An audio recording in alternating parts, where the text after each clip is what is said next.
32-year-old Russell Douglas climbed into the driver's seat of his bright yellow Chevy Tracker. Even though the forecast called for rain and clouds, there was nowhere Russell would rather have been than right where he was, on beautiful Whidbey Island, the place where Russell had spent most of his life.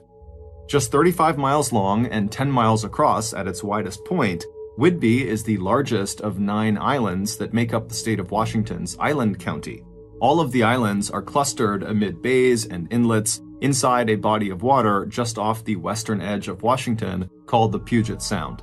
The islands are all close enough to the mainland that you can look out over the sound and see the Olympic mountain range along the coast of Washington.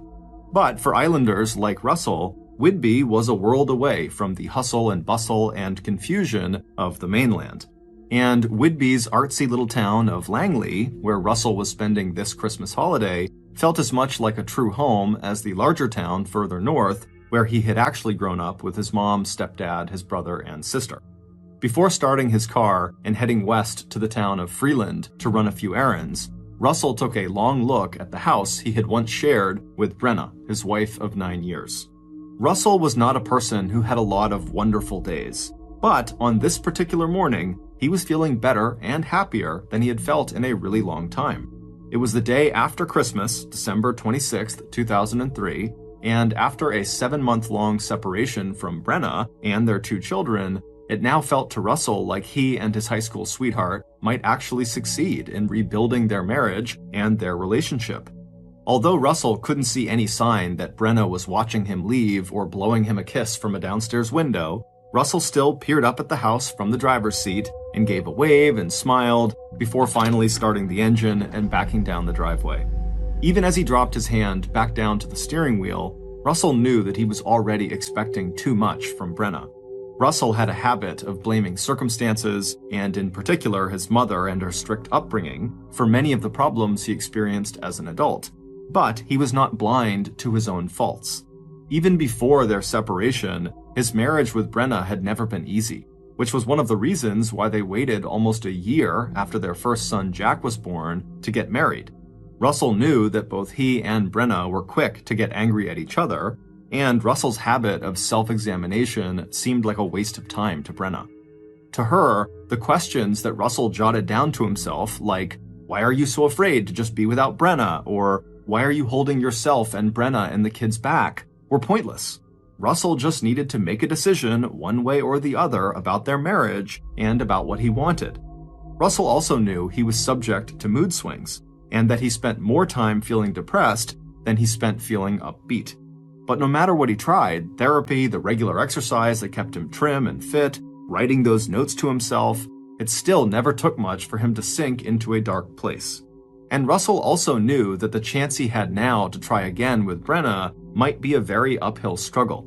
Because during their separation, even though he had told himself that he'd use the time to think about their marriage, instead of actually doing that, almost immediately, Russell had struck up a new relationship with another woman, 50-year-old Marge Bailey.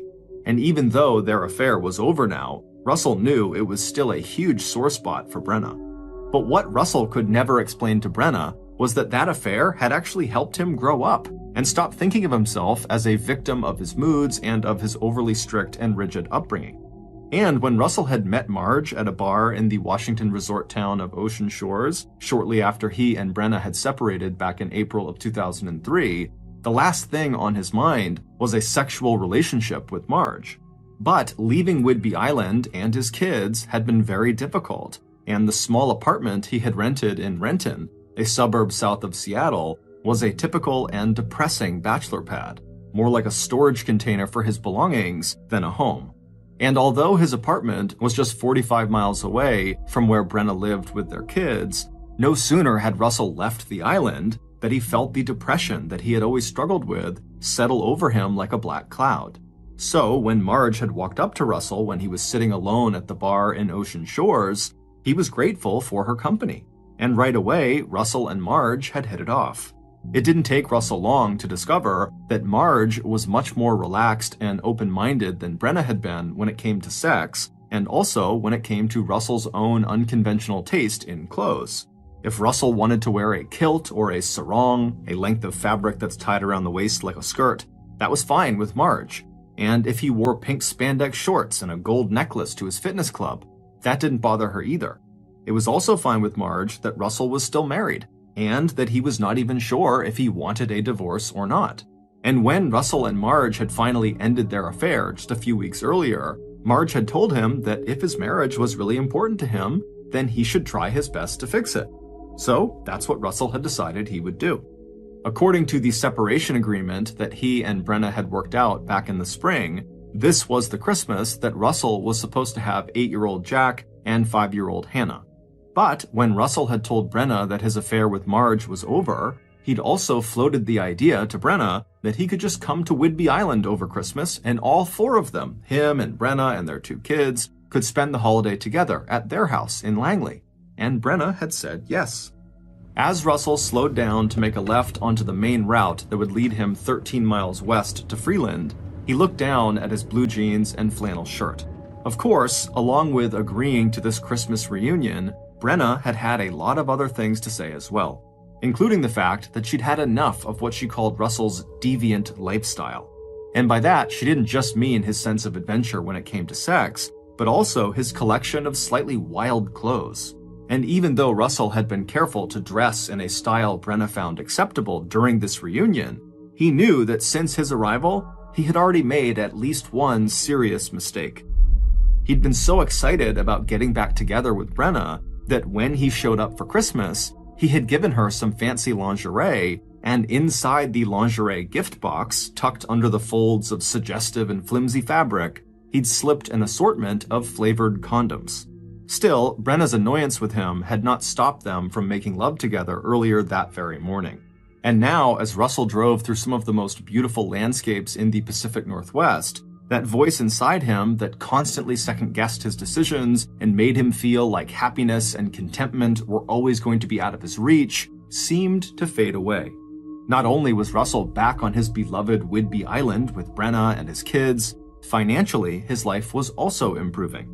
He'd recently gotten a small, but to him very meaningful, promotion at the land management company where he worked, and in just 4 months, he'd finish his online master's degree in business administration. He knew that the hairstyling business he and Brenna had bought together a year ago, so Brenna, a licensed beautician, could have her own salon, needed an infusion of cash to cover some debt Brenna had run up. But if they could make their marriage work, his skill with money management, coupled with her skills as a beautician, could put them on the path towards a comfortable financial future. He also knew that that kind of security and status was very important to Brenna. Even though she had never gone to college or spent really any time off of Whidbey Island, Brenna had a few close friends whose lives she envied. One of them was her best friend, Peggy Sue Thomas, who also happened to be a licensed hairstylist, as well as the owner of the house that Russell and Brenna rented in Langley. Although Russell had never been close friends with Peggy Sue, who was 4 years older than he and Brenna, it was impossible to grow up on Whidbey Island and not know about the 6-foot-tall high school basketball star from Langley with the outsized personality and fiery red hair. After high school, Peggy got married and then got her beautician license, just as Brenna would later do. But after Peggy's first marriage fell apart, she surprised everybody by joining the military and becoming one of the few female aircraft mechanics in the US Navy. After that, Peggy went on to marry a fellow veteran, and when she left the service, she raised 2 daughters, and in addition to working on and off as a hairstylist alongside Brenna, Peggy Sue also got a job as a car mechanic. And when her second marriage ended in divorce as well in the 1990s, Peggy Sue responded to the fact that her husband had left her for another woman by hitting the gym. By the year 2000, Peggy Sue had lost 100 pounds, and that year, she won the Mrs. Washington beauty pageant. And now Peggy Sue was out in Las Vegas, Nevada, living the high life with her 2 daughters. It was hard not to feel a little jealous of Peggy Sue with her confident good looks and her grit, but at least if Russell and Brenna could get their marriage straightened out, they could actually buy Peggy Sue's house, since that had been the original plan back when Peggy Sue had moved to Las Vegas and agreed to rent the house to him and Brenna. As Russell made yet another decision, he would definitely talk to Brenna about buying that house. He also made a quick mental review of the directions he needed to follow to get to his next destination, an address on Wall Road just outside of Freeland. He was not familiar with this particular area he was going to. All he really knew was that Wall Road was about 4 miles outside of Freeland, and that lining the narrow roadway was a mixture of everything from churches to upscale homes and million-dollar getaway lodges for summer residents to rustic cabins and the occasional trailer. Looking out his car window at the hills that fell away to the ocean on his left, and catching a glimpse now and then between the trees of the white sailboats bobbing out on Puget Sound, Russel thought of the hikes he could take here with his children. Much as Russel had enjoyed his brief time with his lover Marge, he was now feeling like the separation had finally shown him how important his wife Brenna was in his life, the one constant that had given him more happiness and security than anything else. For Russel, that insight alone had felt like a huge win, and as he thought about it, he bumped the steering wheel with his fist in a gesture of celebration that he felt so ready to make this reconciliation with Brenna work for both of them. As Russel neared his destination, he slowed and began looking to the left and the right for the landmarks that would confirm he was in the right place. As he did this, he reminded himself that he just needed to be patient and give Brenna the time she needed to accept him back into her life. A little bit distracted by this thought, Russel turned into what turned out to be the wrong driveway. He knew he had made a mistake when he saw a red Volvo parked up ahead of him. He'd been told to look for an empty driveway. So he immediately stopped his car, he backed up, and resumed driving west on Wall Road, but very slowly now since he knew he must be getting close to his destination. And sure enough, several hundred yards further along, Russel saw that he'd arrived at the right place, 6665 Wall Road. He turned his Chevy Tracker onto the long driveway and drove to the end of it, where he pulled off to the right side into a parking spot that was at a right angle to the driveway. Beside him were 2 fir trees that cast a dark shadow over his vehicle. But before Russel could pull off the sunglasses he always used when driving so he could see better into the thickly forested and shady area in front of him, he noticed a figure emerge from the woods in front of him, and this person began walking directly toward him. Russel turned off his car engine, but before he could undo his seatbelt so he could get out of the car and greet this person, the person from the woods had rushed up right next to Russell's car door, blocking him from opening it. Russel turned to look at the stranger to see what they wanted, and when he realized what they were doing, he froze with fear. A few seconds later, and the world that Russel had finally begun piecing together in his mind for himself and his family ended in a sudden and terrific blow to his head. Almost 5 hours later, at about 4:30 p.m., 2 women who were residents of Freeland, who lived on Wall Road, were surprised to see a yellow Chevy Tracker parked in the driveway of one of their neighbors' houses. Not only was the car unfamiliar to them, but they could see in the near darkness that the driver's side door was open and the interior dome light of the car was still on. Also, the women knew that the owners of the house where the car was parked, the Black family, were not in town. They had gone to Costa Rica for a vacation. So the 2 women were very curious about who owned this yellow car and why they were there. However, none of the women wanted to approach this vehicle and anyone who might be inside of it when it was this dark outside and no one else was around. So the 2 women decided that if the car was still there tomorrow, they'd call the police. Then the 2 women just resumed their walk, made their way back to their own houses, and forgot about the bright yellow car with the open door. It wasn't until the afternoon of the next day, December 27th, that a dad out walking with his sons under a cloudy winter sky would also spot the yellow Chevy Tracker. Like the women who had been out walking the night before, Joseph Doucette, a schoolteacher who was staying with his family in a nearby cabin, was also immediately drawn to the car's open door.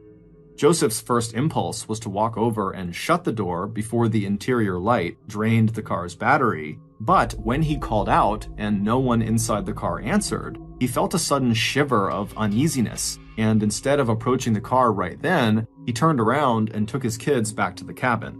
And then, at a slow run, he returned to the car alone, feeling a mixture of urgency but also fear.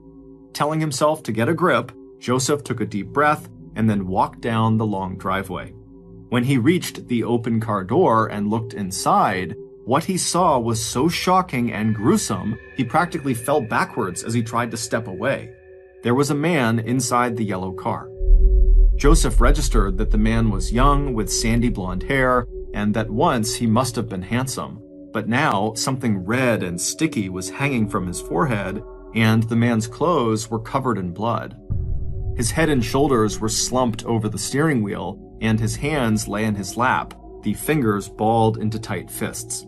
Trying to keep from vomiting, Joseph turned around and began running while pulling out his cell phone and dialing 911. And 8 minutes later, at 4:34 p.m., as the sun fell below the horizon, the first police car arrived on the scene. Not long after that, the dark, quiet road was filled with other police and emergency vehicles and flashing blue and red lights. It didn't take long for the first medical responders to realize they were too late. The man inside of the car was obviously dead, and he was obviously dead from a bullet wound to the head. And once detectives arrived on the scene, it didn't take them long to realize that their first assumption about what had happened to the driver of this car was completely wrong.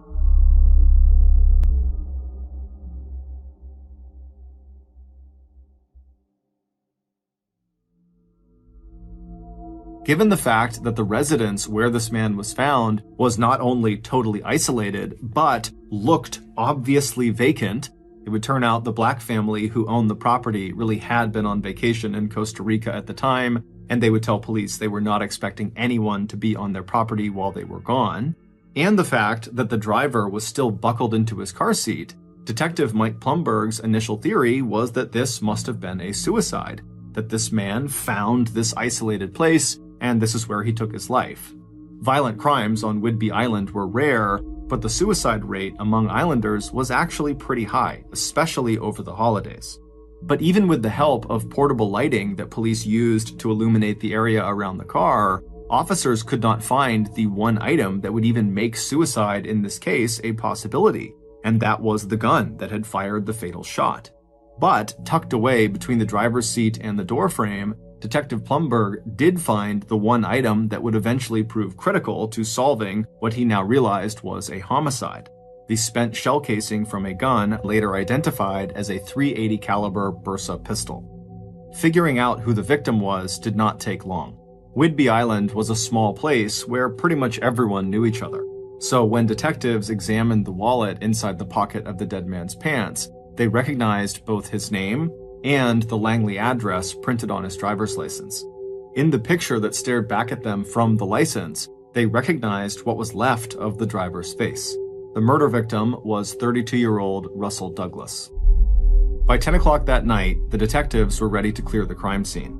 Russell's body had been transported to the medical examiner's office for an autopsy, crime scene techs had photographed and collected evidence, and police who had been sent out to interview nearby residents had already come back with 2 helpful pieces of information that would give them a window for when the crime had occurred. According to the owner of a house just down Wall Road, a yellow SUV had entered and then quickly exited her driveway where her red Volvo was parked between 11:30 and noon the previous day. And the 2 local women who were out for a walk the previous afternoon told police that they had seen the yellow car at the end of the black's driveway at about 4:30 p.m. So the police knew the murder probably occurred between 11:30 a.m. and 4:30 p.m. What police did not uncover was any information about other unfamiliar cars or people entering or leaving the area during that time period. But before the police could move ahead with their investigation, Detective Plumfield and his partner needed to inform the victim's wife, Brenna Douglas, that her husband was dead. So at about 10:15 p.m. on December 27th, the 2 officers were standing at the front door of the Douglases' modest house on Furman Ave in the town of Langley. Even though the lights in the house were out, the door was opened almost immediately. Brenna, a big, strong woman with curly brown hair, was standing in front of them, dressed in her nightclothes. Without asking why they were there, Brenna exchanged a short greeting and then invited the men inside. When one of the detectives asked if they could all sit down to talk, Brenna led them to the dining room table. As Detective Plumberg pulled out a pad of paper so he could take some notes, Brenna settled herself into her chair on the other side of the table and looked out at them with a blank expression. In any murder case, the spouse is always one of the first people of interest. So instead of disclosing that Russell was dead, the detectives began by asking Brenna when she had last seen her husband. Over the next hour, even after police told Brenna that they had just discovered Russell's body in his yellow car and that he had been shot once in the forehead right between his eyes, Brenna displayed no sign of grief or even surprise. Instead, she shocked detectives by giving a list of grievances and complaints about her recently murdered husband. According to Brenna, she had initiated their recent separation by kicking Russell out of the house 7 months ago. She'd also filed a report with police alleging that he was verbally and physically abusive, that he threatened to punch her in the face, and had once, years ago, hit their son across his face. And even though Brenna had withdrawn that complaint, she insisted to investigators that the information she had given police at the time was true. Russell had been controlling, he had once called her fat, and he had cheated on her both with women and with men. Brenna also claimed that Russell had downloaded tons of pornography to his computer and that he liked using sex toys. As for their recent reconciliation, it had been his idea more than her idea for the two of them to try to get back together and fix their marriage. And even though they had had sex during their Christmas reunion, Brenna told detectives that she had only done that because she wanted to feel loved. Brenna also told police that Russell abused both alcohol and drugs, and if he had any friends at all, they were only the friends that she herself had made and introduced him to. Brenna's barrage of criticism about the father of her children and the man who was never late with child or spousal support and who showed up right away when Brenna needed help with a household project not only shocked the two detectives, it made them wonder if all that bitterness Brenna was expressing to them added up to a possible motive for Brenna to kill her husband. Sensing that the police had found her response surprising, Brenna wasted no time sketching out her own airtight alibi for December 26th, the day Russell was killed, from the moment he had kissed her and the children goodbye before leaving mid-morning to run some errands, right through the early afternoon of December 27th. As to why she had not contacted anyone when Russell did not come back to the house that afternoon or night, Brenna said she assumed he'd probably just blown her off again. But even as police verified Brenna's alibi, she remained a person of interest, especially when investigators found out that Russell had made Brenna the beneficiary of 2 life insurance policies. One of them was worth $200,000, and the other was worth close to $400,000. Those suspicions sharpened over the next couple of weeks when the interviews they conducted with Russell's family, his former lover Marge, and his co-workers at the land management company where he worked all painted a very different picture of Russell and suggested that maybe Brenna either had a distorted view of her husband, or she wasn't telling the truth, or that Russell was one of those people who turned into a totally different person when he was with his wife and kids. Because according to those other witnesses, Russell was a friendly, almost shy loner who had surprised his boss one day by wearing a kilt to work. But Russell came across in interviews as a smart and hardworking employee who took to heart his boss's request that Russell stick with more conventional wardrobe choices at work. Russell was definitely prone to depression, but his coworkers had never seen any sign that he was a drinker or that he even dabbled in drugs. Russell was excited about earning his master's in business administration. He obviously loved his kids. He talked a lot about the marital problems he and Brenna were having without ever bashing Brenna, but he also seemed very hopeful that they could save their marriage. And those close to both Russell and Brenna said the arguments between husband and wife were definitely two-sided, that Brenna had a short fuse and that her poor money management had led to her hair salon sinking into debt. If that was true, that Brenna was in serious debt, then Brenna would have a financial motive for getting rid of Russell and claiming the payout from his life insurance policies. Brenna had told detectives that she was not aware of Russell having any life insurance policies, but right after saying this to police, Brenna had contacted Russell's insurance companies and put in her claim as Russell's beneficiary. However, since Brenna was suspected in Russell's death, the insurance company would not allow her to collect any money. Instead, the insurance company sent investigators of their own out to speak with police about Brenna's possible involvement in Russell's death. And what Detective Plumberg found out in speaking with the insurance company's investigators was that Brenna had presented herself and Russell very differently to the insurance company than she had to police. To insurance investigators, she described Russell as a loving and supportive husband, and as a couple, they were committed to reconciliation after going through a minor rough patch in their marriage. At around the same time police were speaking with the insurance investigators, an examination of Russell's work computer and personal laptop were completed, and what police learned was that 1. Brenna had full access to her husband's email and bank accounts, and 2. Russell was not a big consumer of pornography like Brenna had said. After her initial interview with detectives on the night Russell's body was discovered, Brenna quickly hired a lawyer, she refused to take a lie detector test, and then she refused to answer any more questions unless the police could come up with hard evidence that would link Brenna to her husband's murder. And as suspicious as this made Brenna seem, the police didn't have any hard evidence connecting her to her husband's murder, and so for the time being, they had to leave her alone. However, that would change a few weeks later when police were able to examine Russell's phone records. And there was one number with an out-of-state area code that popped up a couple of times in the second half of December that did not fit the pattern of other calls to or from Russell's cell phone. And when Detective Plumberg called that number out in Las Vegas, Nevada, they found one of the things they'd been hoping for.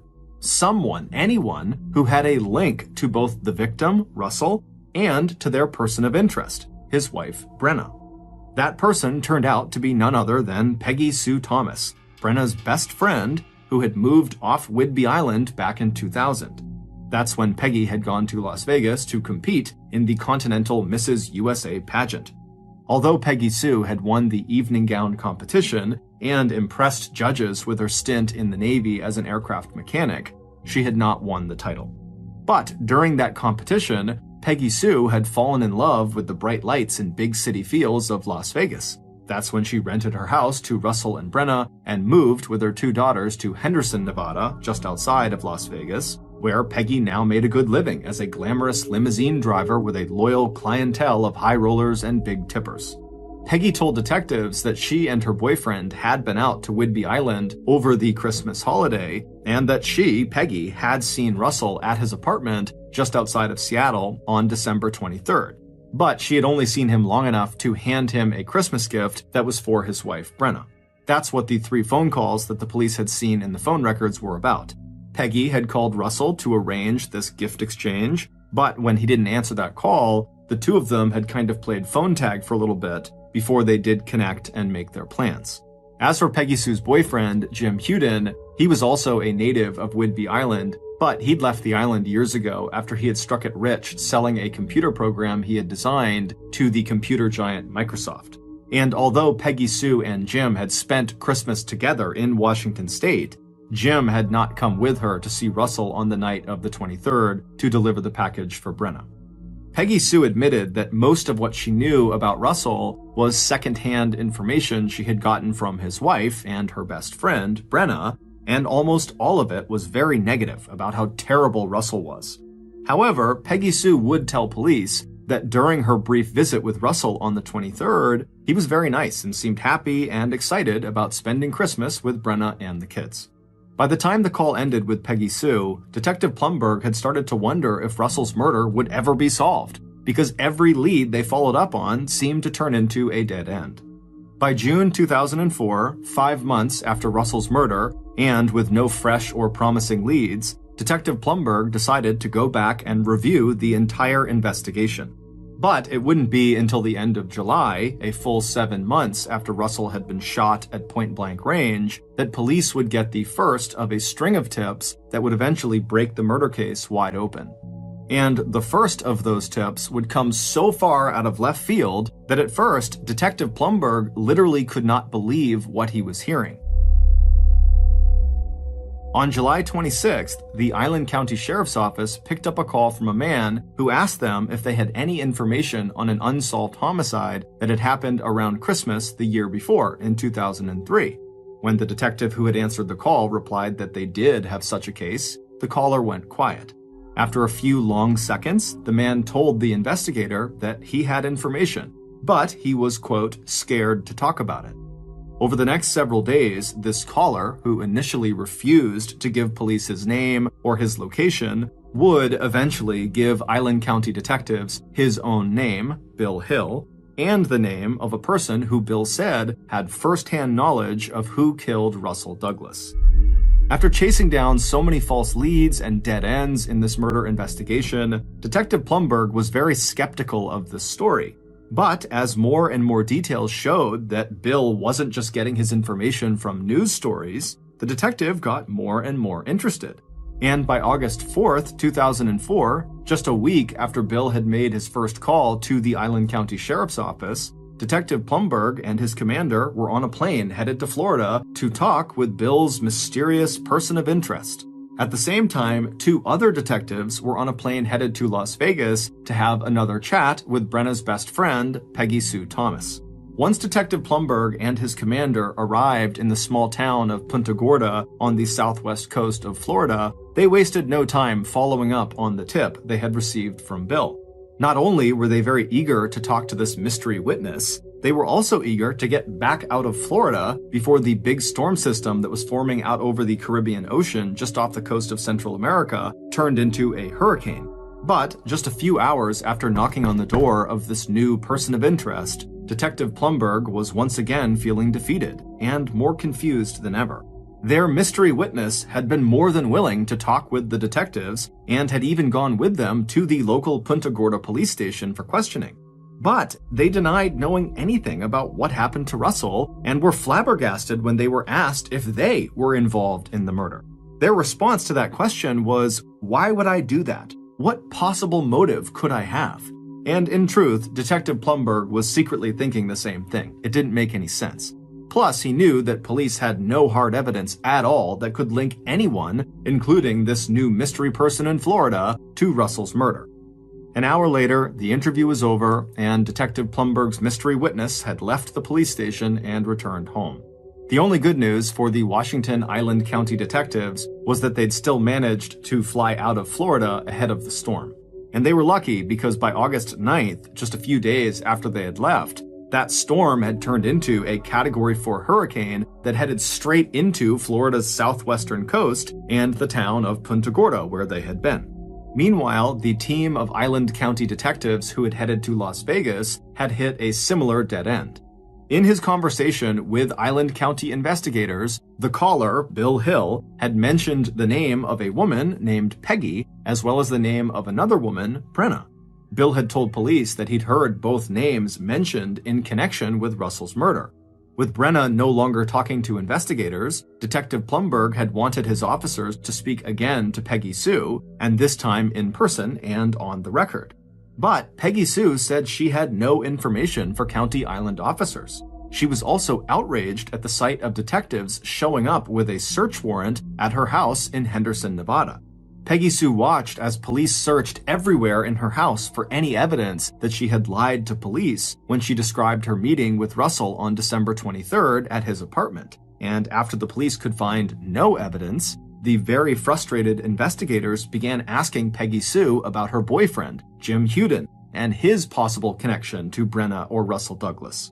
But it would turn out that not only had Jim never met Russell, Jim had left Peggy Sue in early February of 2003, 2 months after Russell's murder, and the couple had not parted on friendly terms. Jim had been married when Peggy Sue had met him on Whidbey Island in 2002, and even though he'd lived with Peggy in Las Vegas for several months, ultimately he decided to return to his wife and his small computer software business.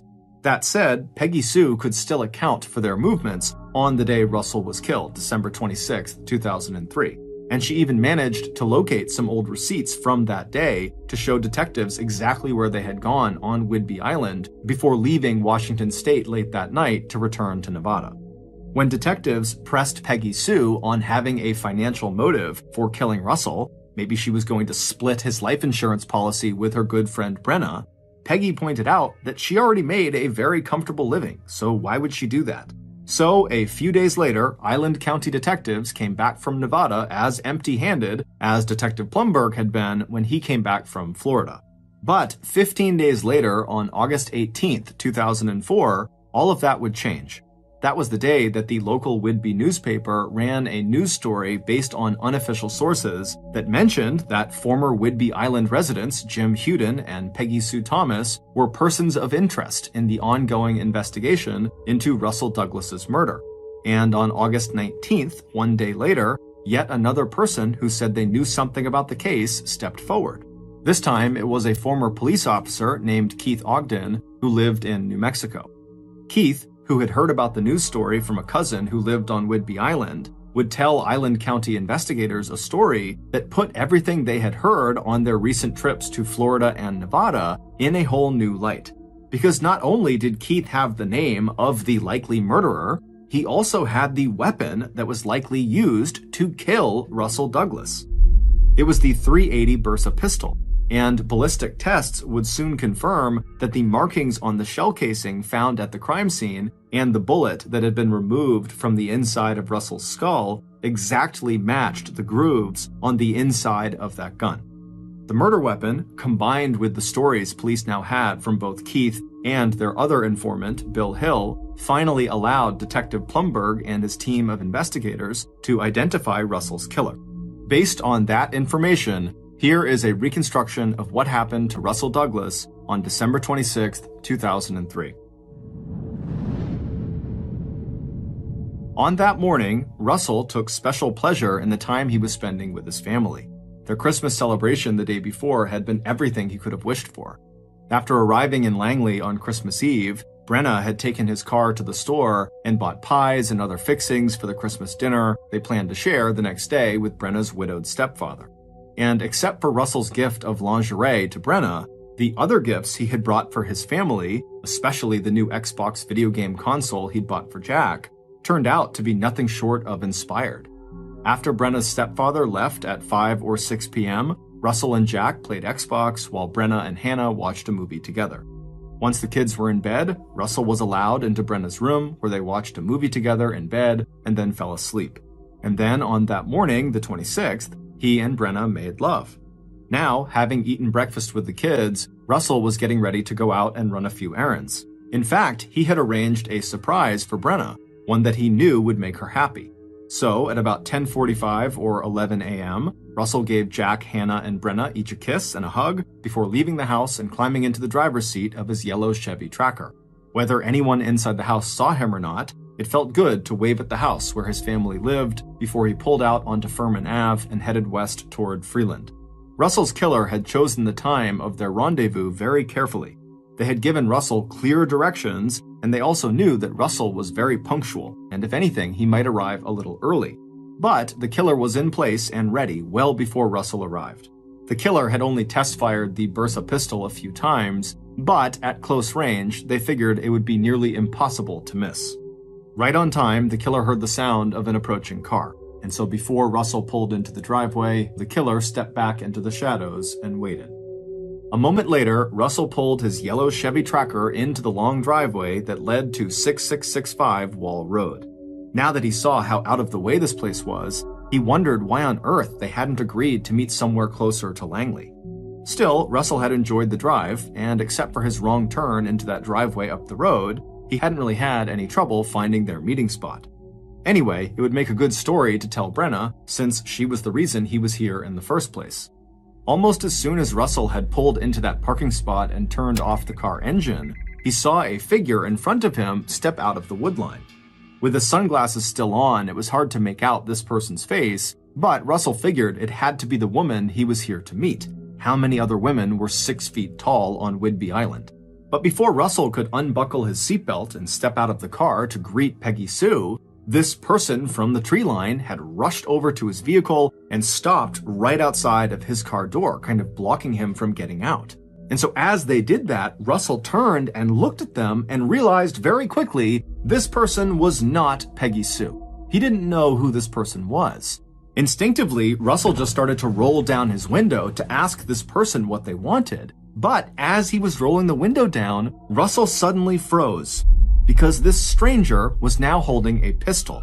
And without ever saying a word, the stranger raised the pistol, aimed it at Russell's face, and pulled the trigger. As the bullet traveled through Russell's brain, his brain tissue stretched along the trajectory of the bullet, and when the tissue did tear, it snapped back into place with force so great that Russell's forehead suddenly bulged outward, and along with blood, the gray matter of Russell's brain began leaking in ropey strands out of the small hole centered right between his eyes. Before leaving, the killer opened the driver's side door of the tracker. They wanted to make sure Russell really was dead. By the time the police discovered Russell's body one day later, his body was stiff and cold to the touch. Even before the EMTs confirmed the cause of death, Detective Plumberg would describe the wound as a massive head trauma caused by an execution-style shooting that occurred from a distance of just 12 inches.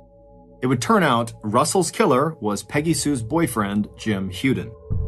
And it was Peggy Sue who had arranged the time and place where Russell would be murdered. Peggy Sue had in fact called Russell several times not long before Christmas to arrange a meeting so Peggy Sue could give Russell a Christmas present from her to Brenna. But Peggy Sue never then went to Russell's apartment in Renton on December 23rd to drop that present off. Instead, Peggy had told Russell on the subsequent phone calls to meet her on December 26th at 6665 Wall Road, and at this meeting she would give him her present for Brenna. Peggy had chosen this location because it was already a very isolated spot, and the family who lived at 6665 Wall Road, the Black family, they'd be gone in Costa Rica, so there'd be no witnesses. And so on December 26th, when Russell arrived at the meeting spot, instead of Peggy Sue coming up to him, it was her boyfriend, Jim Huden, who would step out of the tree line, walk over to Russell's car, and then shoot Russell point blank in the face. It would turn out that during the 4 months that Jim and Peggy Sue had lived together in Las Vegas back in 2003, Peggy had spent a lot of time on the phone listening to Russell's wife, Brenna, complain about Russell. None of what Brenna had to say was new, but now Peggy Sue could share her friend's complaints with her new boyfriend, Jim. When Jim later confessed his crime to his good friend, Bill Hill, down in Florida where Jim lived with his wife, Jean, Jim told his friend that he decided to kill Russell because Peggy had told him Russell was abusive to his wife and children. Jim said that he himself had had a violent stepfather, and killing Russell seemed both thrilling and like a kind of revenge killing for what Jim himself claimed to have suffered. Island County detectives in Washington had a different theory. They believed that Brenna may have offered to split the proceeds from Russell's life insurance if Peggy and Jim killed Russell. At that point in Peggy Sue's life, and Jim's life too, money had become a big problem. 7 months after hearing Jim's confession, Bill Hill's conscience finally got to him, and he contacted investigators in Whidbey and told them what he knew. But even though detectives then flew to Florida to question Jim, who was the so-called mystery witness, and Nevada to question Peggy Sue, it wasn't until Keith Ogden contacted police on August 18th and provided the murder weapon that police would have the physical evidence they needed to arrest Jim for murder. According to Keith, who had met Jim and Peggy in Nevada, Jim had approached Keith and asked him to hold on to a gun for him since Jim said he didn't want to keep it in a house with Peggy's kids. Keith agreed, but when Keith heard that Jim was a suspect in a homicide, he realized the gun Jim had given him could potentially be a murder weapon, and so that's why he had come forward. 4 months later, in December of 2004, almost a year to the day that Russell was killed, Detective Plumberg requested an arrest warrant be issued for Jim Huden. But it would take another 7 years before either Jim or Peggy Sue were actually arrested and charged for the murder of Russell Douglas. Shortly after being interviewed by investigators down in Florida in August of 2004, Jim, the mystery witness, had taken advantage of the chaos caused by Hurricane Charlie to flee over the border from the US into Mexico. It wasn't until Jim's wife, Jean, who got tired of sending money to her husband in Mexico, came forward that the police were finally able to track Jim down. And so on June 9th, 2011, Jim was arrested and charged with first-degree murder. While Jim had been on the run, Peggy Sue had gone on to marry and then divorce Alaskan oil millionaire Mark Allen. After 7 months of marriage to him, she had walked away with more than $1 million in money and assets. At the time of her arrest, 1 month after Jim's, on July 9th, 2011, Peggy Sue was living off the shore of New Mexico on a houseboat she had named Off the Hook. While Jim refused to implicate Peggy Sue in Russel's murder, Peggy Sue didn't waste a minute before she put the full blame for Russel's murder squarely on Jim's shoulders. 1 year after their arrests, on July 20th, 2012, 59-year-old Jim Huden was convicted of first-degree murder in the shooting death of Russel Douglas and sentenced to 80 years in prison at the Washington State Penitentiary. 6 months later, on January 26, 2013, 3 days before her murder trial was scheduled to begin, 47-year-old Peggy Sue Thomas Allen pled guilty to a lesser charge of first-degree criminal assistance involving first-degree murder. Peggy Sue was given the maximum sentence of 4 years in prison at Washington Corrections Center for Women. The presiding judge said he regretted the Washington state statute that limited him to imposing what he called a shockingly short sentence. Peggy Sue was released in 2016. Russel's wife, Brenna, who now goes by her maiden name, Brenna Haslam, has never faced any formal charges in her husband's murder, although Island County investigators have continued to treat her as a person of interest. In December of 2005, so 2 years after Russel's death, his insurance company agreed to release a payout of $400,000 from his life insurance policy to Brenna. Brenna used the money to buy a new car and a new house that she subsequently lost 1 year later when she stopped paying the mortgage. There is no hard evidence that Russel Douglas ever physically abused his wife or his children. On March 11, 2020, the World Health Organization declared that the COVID-19 outbreak was so bad that it had become a global pandemic, which meant this new highly infectious disease had spread virtually everywhere on the planet. And so around the time this global pandemic announcement was made, governments around the world began instructing their citizens to stay home and avoid all physical contact with other people outside of the people that you lived with. The idea being these quarantine measures would help stop the spread of the virus. Initially, world leaders and citizens believed these quarantine measures would have a dramatic impact and it would stop the spread, and before long, COVID would be under control and life would just kind of magically go back to normal. But unfortunately, that is not what happened. By June, so 3 months into the global pandemic, positive COVID cases were only going up, not down. And so it was around that point in June that people all over the world were starting to come to terms with the reality that COVID was not this simple problem with a simple solution. It was a complex health issue that likely was going to be around for a long time, which also meant these strict quarantine measures also would likely be around for some time. Now, the efficacy of these quarantine measures were quickly called into question, and it was all over the news, and politicians, all they wanted to talk about was, do these measures work? Is it having an effect on the spread of the virus? But for everyday people, the real concern was not politics, it was practicality. How do you live a full and happy life in quarantine? In June of that year, 54-year-old Sandra Hughes was pondering that question. To that point, her life had really not gone the way she had planned it. She had been married, twice actually, but both relationships had ended in divorce, and she had never had children. She lived in beautiful Maui, Hawaii, but she hadn't really lived there long enough to consider it her home, and prior to that, for the bulk of her adult life, she'd kind of lived this nomad lifestyle, bouncing around all over the country, and so really she had never developed a home of sorts. She was an accountant by trade, but in college, she had studied not just accounting, but also wilderness survival, which she happened to be incredible at and was very passionate about. Growing up, she had always been a big outdoor enthusiast, and so she had always thought one day she would become a park ranger, and so that's why she was studying wilderness survival in college. But as these things go, after she graduated college, she did not become a park ranger, she became an accountant, and now, 30 years later, here she was.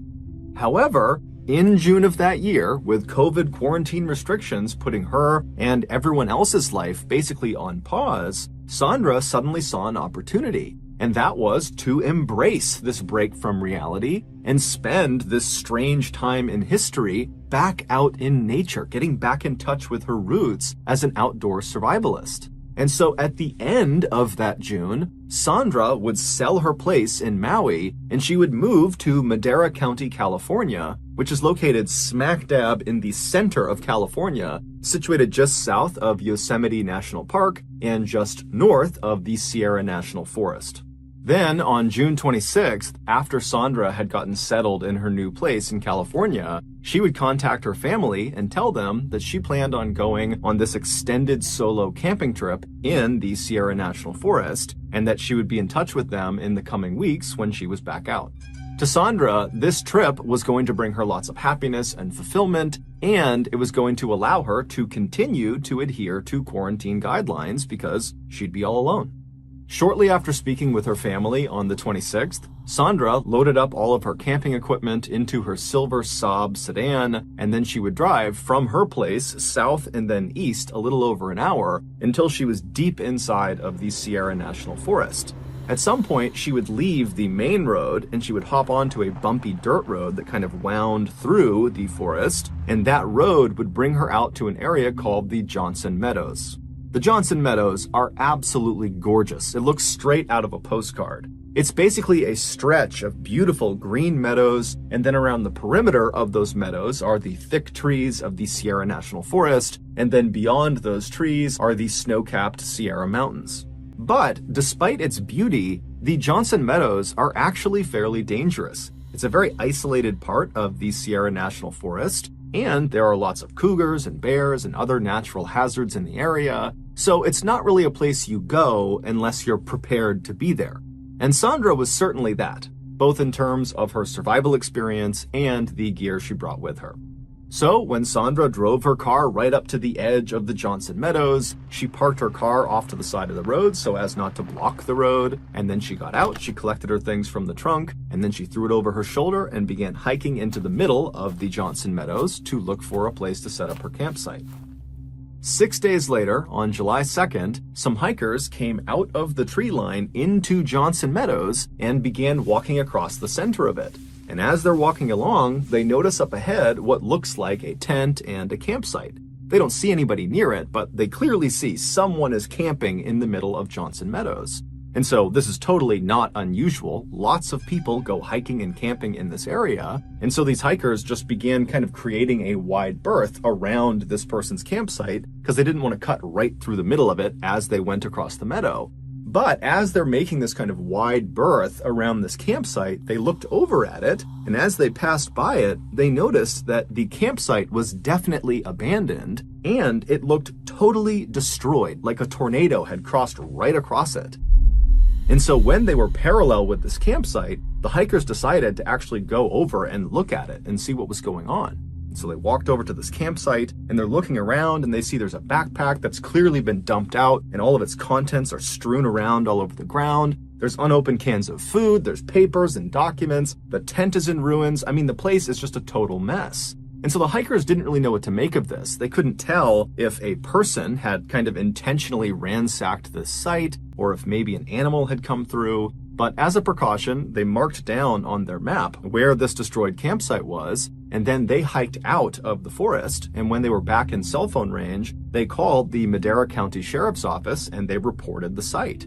And so later that day, some Madera County sheriffs made their way out to Johnson Meadows, and sure enough, the campsite is still there, it's still in ruins, and it's still abandoned. And so they would search the campsite and they would find some ID cards, and the name on those ID cards was Sandra Hughes. The sheriffs would leave the forest and get in touch with Sandra's family to find out if they knew why Sandra had left her campsite the way she had. But when Sandra's family heard about the state of Sandra's campsite, they had an immediate and definitive reaction to it.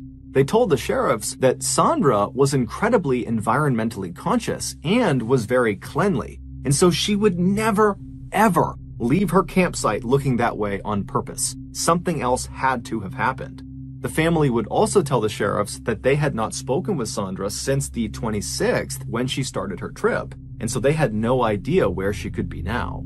And so naturally, the family was concerned, the sheriffs were concerned, and so that day they filed an official missing person report. Over the next 2 days, a massive search was launched in Johnson Meadows and the surrounding area to look for Sandra. And so hundreds of people were out on foot, they had sniffer dogs out, there were helicopters in the air, and during this search, the Madera County Sheriff's Office was interviewing anybody who was out there, hikers, campers, and asking them if they had had any contact with Sandra, because Sandra was actually quite distinctive looking. Before she left for this trip, she had dyed her hair blue. But unfortunately, no one had seen Sandra, and despite this massive search effort over these first 2 days, nothing new was discovered that could lead authorities to where she had gone. But then on July 4th, so 2 days into her disappearance, Sandra Hughes was spotted.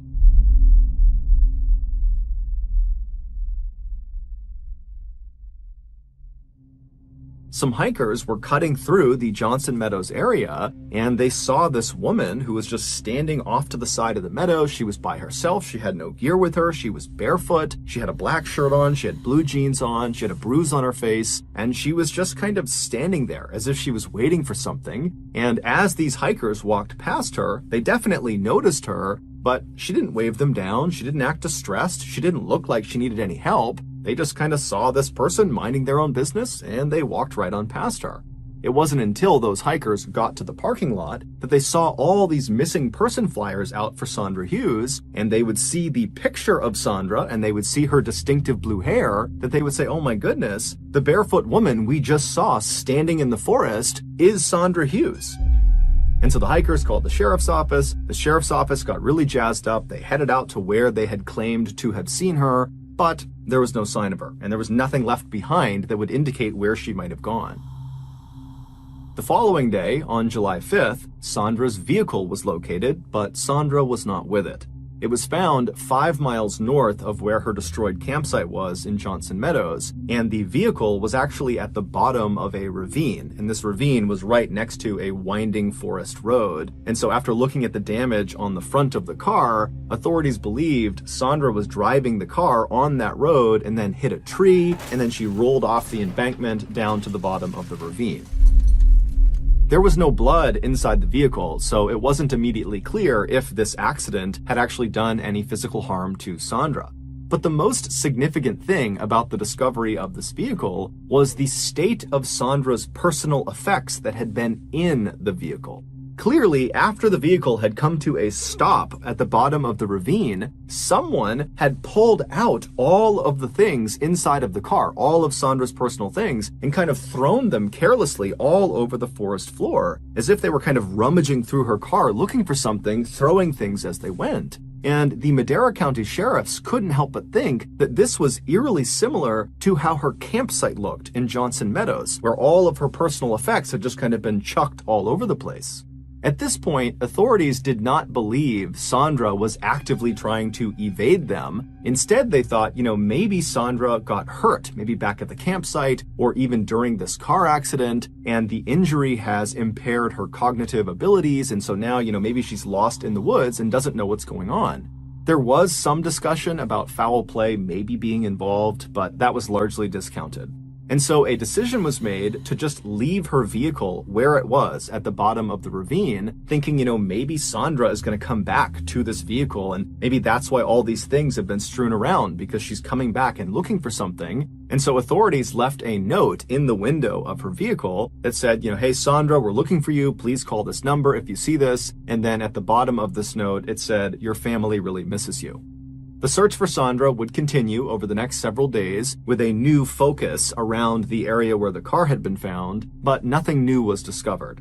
Then, on the evening of July 12th, so 1 week after the vehicle was discovered, a team of searchers had made their way 2.5 miles north of the vehicle, and they were actually inside of Yosemite National Park. They were barely inside, and they were right up along this lake called the Spotted Lake. Now, this is an area that's very difficult to get to. There are no main roads that get there. There are no main trails that get there. And so the searchers, they're up in this very rugged part of Yosemite. And as they're walking along with their flashlights out, they see a sleeping bag, and it's laying out right in the middle of the ground, in the middle of nowhere. And it looks like it's been used recently. And it would turn out that sleeping bag was Sandra's.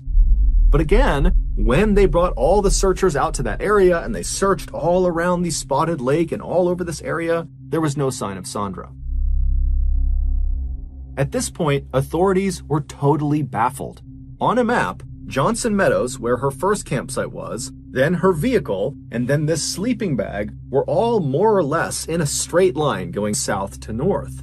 It was almost like Sandra, from the day she went missing, had just begun slowly working her way to the north, but she was doing it without any equipment and most likely barefoot in an area that was steep and rugged and dangerous and full of cougars and bears. And so authorities knew if they didn't find her soon, even if she was doing this on purpose, she was likely going to succumb to the elements. The search for Sandra would continue for another week after the discovery of her sleeping bag, but by that time, by July 20th, there hadn't been any new developments. No one had seen Sandra, there were no new leads, and so unfortunately, the authorities had to scale back their search.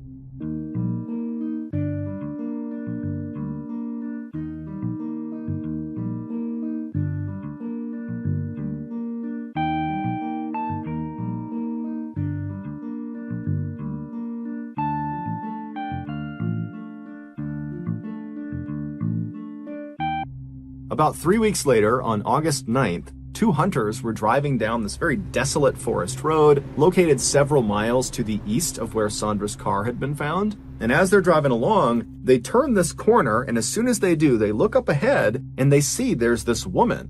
Now, she's not standing on the road or even right next to the road. She's kind of tucked up a ways on this hillside in the trees, and she's leaning up against a tree. And so the hunters are looking at her and they're seeing that she's got no equipment with her. There's no backpack, there's nothing, no tent, and there's no other people anywhere. I mean, they're in a very isolated part of this forest, and it's odd to see people here to begin with, let alone this woman who's just kind of casually standing up against a tree. And so the hunters, they're like, okay, let's drive up and see if she needs something. And so they pull up right up alongside her. She's still, 10, 15 feet away from them, tucked up in the trees. And so they roll their windows down and they're looking up at her, trying to kind of flag her and get her attention. But the woman is not paying attention to them at all. She just continues to prop herself up against this tree and just kind of stares off into the distance. And so the hunters, they're looking up at her thinking, what's going on with this woman? And they kind of called out to her. They tried to wave her down, but there was nothing. There was no interactions with them. And so ultimately the hunters thought, okay, well, we don't know what this woman's doing, but it seems like she's here on purpose and she doesn't seem like she's in distress. She doesn't look hurt. And so they just decided to carry on. And so they drove off, and then later that day, they would see one of the missing person flyers for Sandra Hughes, and they saw the blue hair in the picture, and they were like, oh my goodness, the woman we saw standing up against the tree in the middle of the forest was that woman, Sandra Hughes. The hunters would contact the Madera County Sheriff's Office and report the sighting, and they would describe Sandra as looking slightly thinner than the picture of her on her missing person flyer, and they would also say she was wearing overalls and a floral t-shirt, which was interesting to sheriffs because the last time Sandra was sighted, which was on July 4th, when those hikers had seen her barefoot with a bruise on her face near Johnson Meadows, she had been wearing a black shirt and blue jeans. And so clearly she had changed her outfit, but that didn't really make any sense because she had left all of her things at the campsite and her car, and so the whole situation was just totally weird to the sheriffs. But regardless, they headed out to that road where the hunters had seen Sandra, but like always, Sandra was not there, and there was no sign she had ever been there. After this, Sandra's case went cold, and so authorities and her family began to brace for the reality that they likely would never see her again. But there was one more terrifying twist coming. A year later, on Wednesday, July 21st, 2021, Jake Gorba, his wife Victoria, and their 3 young children were driving in Jake's off-roading vehicle up the steep forest road in the middle of Sierra National Forest on their way to the top of Shut-Eye Peak.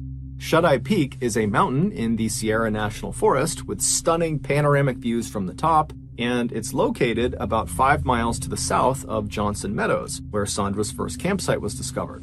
So Jake and his family, they're driving their way up this long, bumpy, winding forest road, making their way towards the top of Shut-Eye Peak, and when they get about halfway, the kids in the back start complaining that they're hungry. And so Jake and Victoria, they decide, you know what, let's just pull over at the next natural stopping point, and we'll have a quick lunch, and then we'll continue on the rest of the way. And as luck would have it, the road they were on would actually level off and lead them to this kind of short, flat section of the mountain. And in this flat section was this beautiful little meadow that butted up against some trees. And so Jake and his wife thought this is a great place to stop and have a little picnic. And so he pulled his truck over on the side of the road, he parked it, he turned the engine off, and then as Jake and his wife are kind of gathering up their things before they get out of the vehicle to go prepare this picnic lunch, they hear their 3-year-old son, named Caden, who's in the back seat right near a window, start talking. And so Jake and Victoria instinctively turned around to see who Caden was talking to, and they saw Caden was not talking to himself, he was not talking to his siblings, he was turned and looking out his open window, looking across this small meadow into the forest, engaged in some sort of intense conversation with somebody outside. And so Jake and Victoria, they see their son, and they look out the window in the direction he's looking and talking, and they don't see anyone. And so Victoria, she looks at her son and goes, "Caden, who are you talking to?" And what he would say to her would send goosebumps all over her body.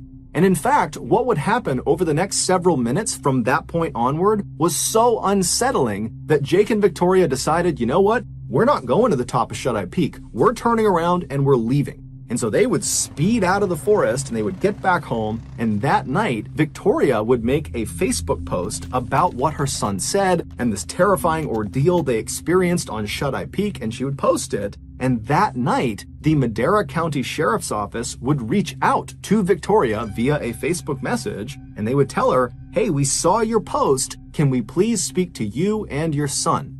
And so the next day, the sheriffs met up with the Gorba family, and after speaking with Caden and hearing what he had to say, they would leave that exchange just as unsettled as Caden's parents. The day before, when Victoria turned around and looked at Caden and said, "Who are you talking to?" Caden would turn away from the window and look at his mom, and he would say, "There's a woman out there and she needs our help," and he starts pointing out the window. And so again, Jake and Victoria, they look from their son back out the window into the tree line, which is where Caden is pointing, and they don't see anyone. And so they turn back to Caden and they say, "Honey, we don't see anyone out there." And Caden, at this point, he becomes emphatic and he says, "Mom, you gotta trust me. She's right there. She needs our help. She's lying face down, her legs are straight up, and she's dead." And so at this point, Victoria and Jake are looking at their son thinking, what's going on here? Jake promptly hops out of the car and just starts running into the woods to see what's going on. Is there a person out here? But he's out there looking around and there's no one. And while he's out there, his son is pointing in the direction of where he is, claiming there's this woman right near him. And so Jake's looking around thinking, there's no one out here. I have no idea what my son's on about. And so he's spooked. He runs back to the car. And when he gets inside, Caden is still looking out the window. He's pointing and he's talking to this dead woman that needs their help. And so Jake and Victoria, they were horrified, they turned around, they left. And then that night, when Victoria made that Facebook post, she included in the post what this woman apparently looked like based on what Caden said. And what Caden said was she had a black t-shirt on, blue jeans on, and blue hair. And so when the Madera County Sheriff's Office saw this post that described seeing a person in a black shirt, blue jeans, and blue hair, they knew that description matched Sandra Hughes. And so when the sheriffs met up with the Gorba family, they brought with them a lineup of several women. And they went right up to Caden, and without giving him any extra information, they just showed him all these pictures of all these women. And they said, "Caden, can you identify in any of these pictures the woman you saw in the woods?" And Caden looks at these pictures, and he picks out 3 pictures. All 3 are Sandra Hughes. The sheriffs, along with Caden and his father, they would return to that section of Shut-Eye Peak to search the tree line near the meadow to see if there was any sign of Sandra or any indication that she had been there, but like always, there was nothing. As of today, we still have no idea where Sandra is or what happened to her, and nobody has any idea what to make of the very strange sightings of her that occurred after she went missing. It's all just one.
big mystery.